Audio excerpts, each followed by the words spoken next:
தானத்தில் சிறந்தது அன்னதானம். மனிதனிடம் கட்டாயம் இருக்க வேண்டிய தானம் நிதானம். பதறாத காரியம் சிதறாது என்பார்கள்.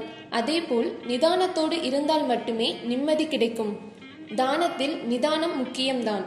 ஆனால் அதைவிட முக்கியமானது பிறரின் பசியை போக்கும் அன்னதானம். மனிதன் போதும் என்று சொல்லக்கூடிய ஒரே தானம் அன்னதானம்தான்.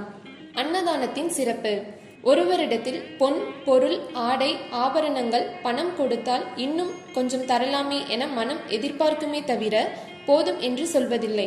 ஆனால் சாப்பிடும்போது வயிறு நிறைந்தவுடன் போதும் என்று கட்டாயம் சொல்லித்தான் ஆக வேண்டும். ஒருவருக்கு வயிறார உணவை அளித்தால் மனம் நிம்மதி பெறும். இதை பெரும்பாலானோர் அனுபவத்தில் உணர்ந்திருப்பார்கள். போதும் என்ற சொல்லே அன்னதானம் செய்பவர்களுக்கு போதுமான செல்வத்தை கொடுக்குமாம்.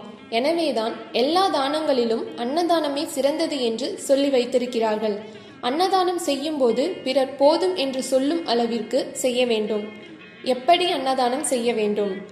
அன்னதானம் செய்பவர்கள் தாங்கள் சாப்பிடாமல் இருந்து மற்றவர்களுக்கு தங்களது குடும்பத்தினருடன் பரிமாற வேண்டும். தங்கள் கரங்களால் பரிமாறுவதே சிறப்பு.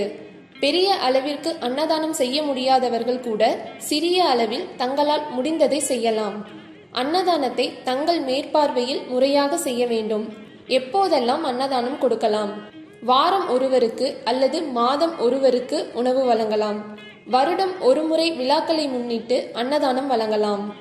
பிறந்த நாள், திருமண நாள், குழந்தைகளின் பிறந்த நாள், முன்னோர்களின் நினைவு நாள் ஆகிய நாட்களிலும் இறைவனுக்கு உகந்த நாட்களிலும் அன்னதானம் செய்யலாம்.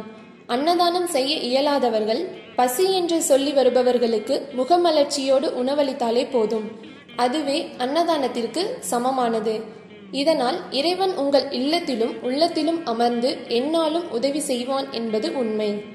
பாத யாத்திரை வருபவர்களுக்கும், ஸ்தல யாத்திரை வருபவர்களுக்கும், கிரிவலம் வருபவர்களுக்கும், நடந்து வருபவர்களுக்கும் கலப்பை போக்க பல இடங்களில் பலரும் உணவளிக்கின்றனர்.